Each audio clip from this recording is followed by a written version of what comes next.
अगला यौगिक जो हम देखेंगे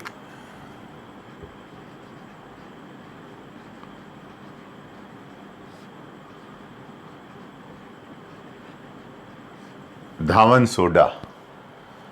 इसका रासायनिक नाम है सोडियम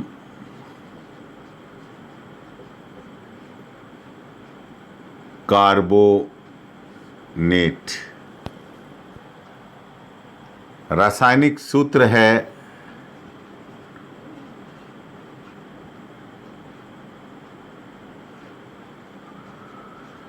ये जो इस सोडियम कार्बोनेट के पीछे जो 10 जल के अणु जुड़े हुए हैं ये क्रिस्टलन जल कहलाता है। इसको हमने पहले भी बताया है। तो इसमें 10 अणु क्रिस्टलन जल के हैं। अन्य प्रचलित नाम कपड़े धोने का सोडा। निर्माण की विधि, इसकी फर्स्ट विधि है साल्वे विधि द्वारा। इसकी दूसरी विधि बेकिंग सोडा को गर्म करके Na2CO3 प्राप्त किया जाता है।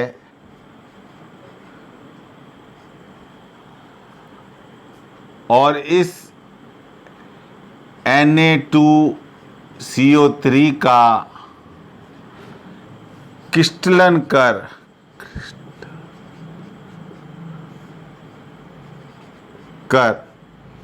धावन सोडा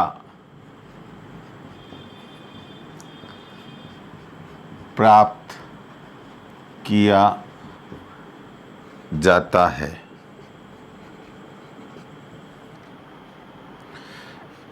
NaHCO3 ये है बेकिंग सोडा। और जब इसको हम छोटा कर दें, गरम करते हैं, ये गरम का निशान है, तो हमें Na2 यहाँ पर 2 अणु लिए जाएंगे, CO3 मिलेगा प्लस कार्बन डाइऑक्साइड मुक्त होगी और जल मिलेगा। जो ये हमारे को मिला है सोडियम कार्बोनेट, उस सोडियम कार्बोनेट का 10 अणु जल के साथ क्रिस्टलीकरण करने पर हमारे को Na2CO3 और 10 अणु जल के मिल जाएंगे। यही है धावन सोडा। गुणों पे चर्चा करते हैं तो यह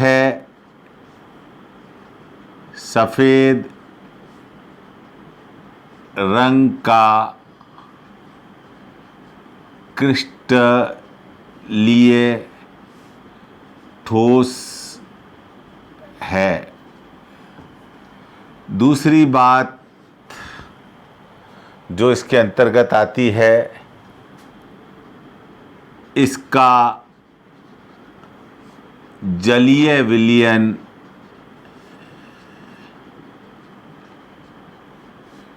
क्षारीय होता है। जल में घोलने पर यह क्षार की प्रकृति का होता है। तीसरी बात, जल में विलय है। विलय का मतलब घुलता है, जल में घुलता है। और चौथी बात, इसको गर्म करने पर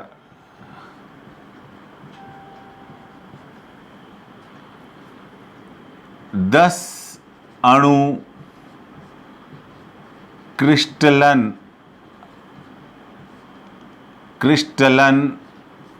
जल के निकल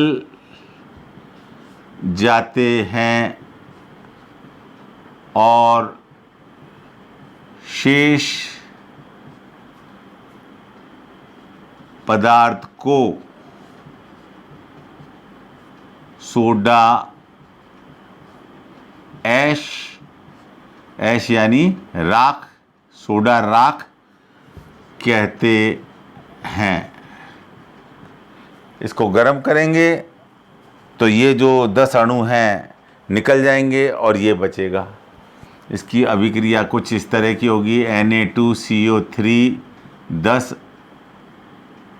अणु जल के, और इसको जब गर्म करेंगे तो Na2CO3 बनेगा और 10 अणु जल के बाहर निकल जाएंगे। अब इसके उपयोगों पे आएंगे। पहला उपयोग धुलाई व सफाई में, कपड़ों की धुलाई है या हमें कोई सफाई करनी उसमें काम आएगा। दूसरा उपयोग है अपमार्जक। अपमार्जक का मतलब भी सफाई करने में काम आता है। अपमार्जक के रूप में। तीसरा है caustic soda NaOH, baking soda NaHCO3,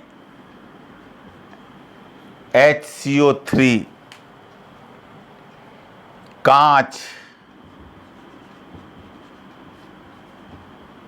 borax के निर्माण में। चौथा प्रयोगशाला में अभिकर्मक के रूप में। पांचवा कागज, पेंट व वस्त्र उद्योग में इसका उपयोग होता है। ये हमारा दावन सोडा हो गया। इसको आखिरी यौगिक plaster of Paris.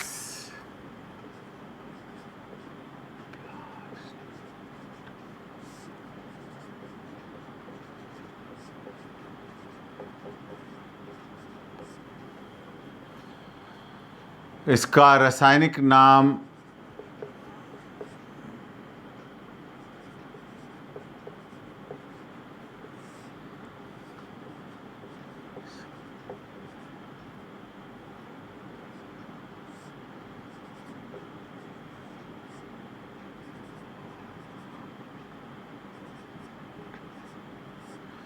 Calcium sulphate hemihydrate.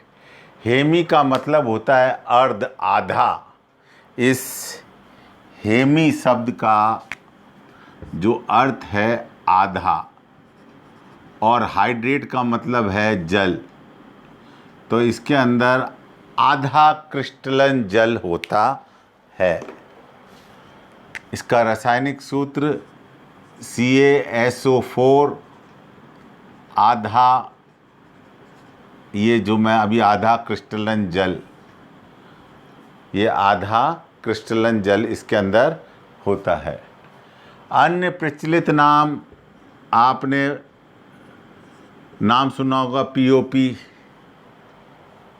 Plaster of Paris से ही बना है। और निर्माण विधि सबसे पहले इसको फ्रांस की राजधानी पेरिस में जिप्सम से को गर्म करके बनाया गया था, इसीलिए इसको प्लास्टर ऑफ पेरिस कहा जाता है। तो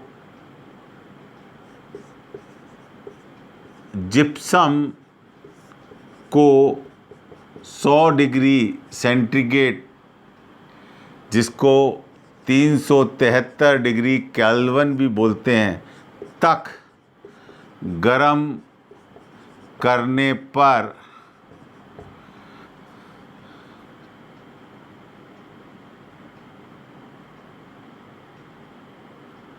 पर 3/2 अणु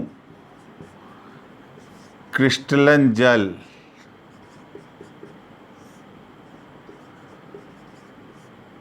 निकल जाता है तथा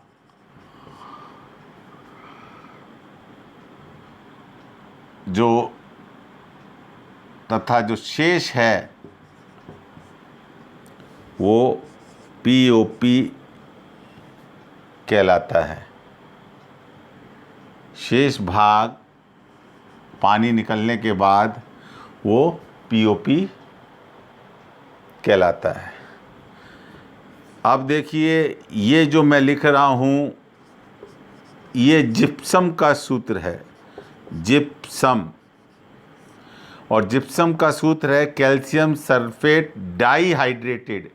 डाई का मतलब है इसके अंदर 2 अणु जल क्रिस्टलन जल के हैं, और जब इसको एक गरम करेंगे, इसमें ये ताप निश्चित ध्यान रखना है, यहाँ इससे ऊपर नहीं गरम करना है, यहाँ तक गरम करेंगे तो कैल्शियम सल्फेट में आधा अणु जल का रह जाएगा और 3/2 अणु जो है वो बाहर निकल जाएगा। और ये जो चीज़ है ये है पीओपी, प्लास्टर ऑफ पेरिस। और यदि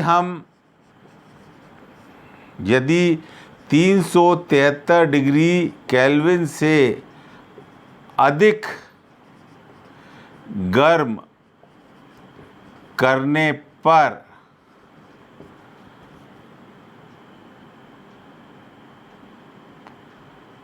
पूरा क्रिस्टलन जल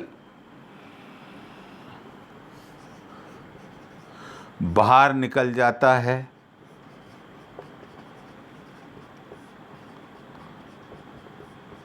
और जो शेष बचता है अवशेष भाग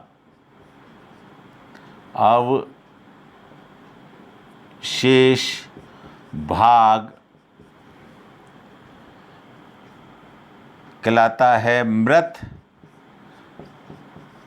तापित प्लास्टर कहलाता है। मृत तापित प्लास्टर कहलाता है।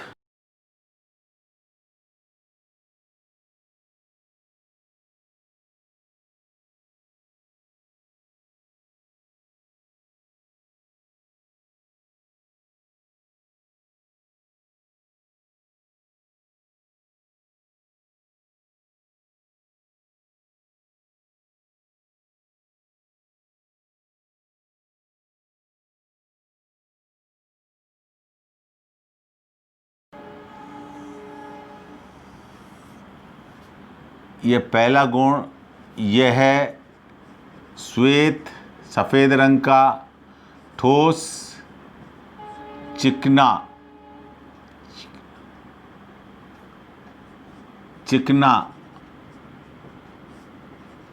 पदार्थ है। दूसरा, इसको पानी में घोलने पर 10 से 15 मिनट में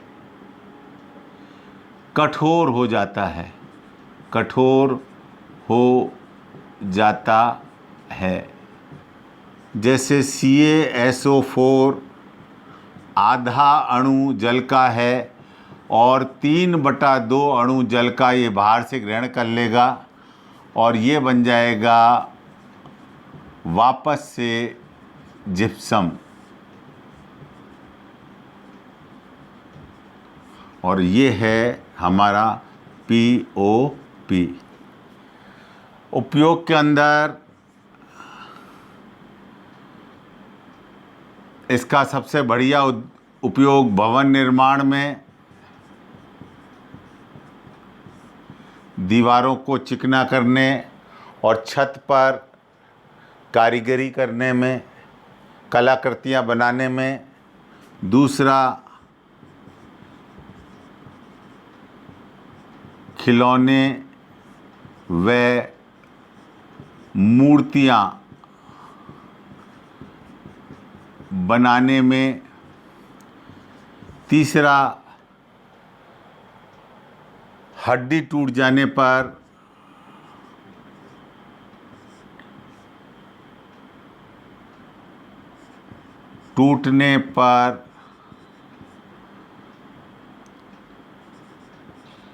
चढ़ाया जाने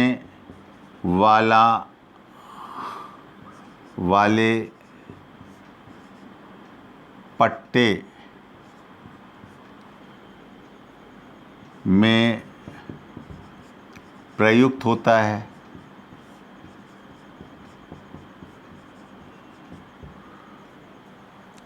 चौथा, दंत चिकित्सा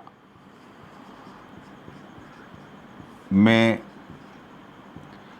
दांतों के जबड़े का साइज मापने के लिए। और पांचवा, अग्निशय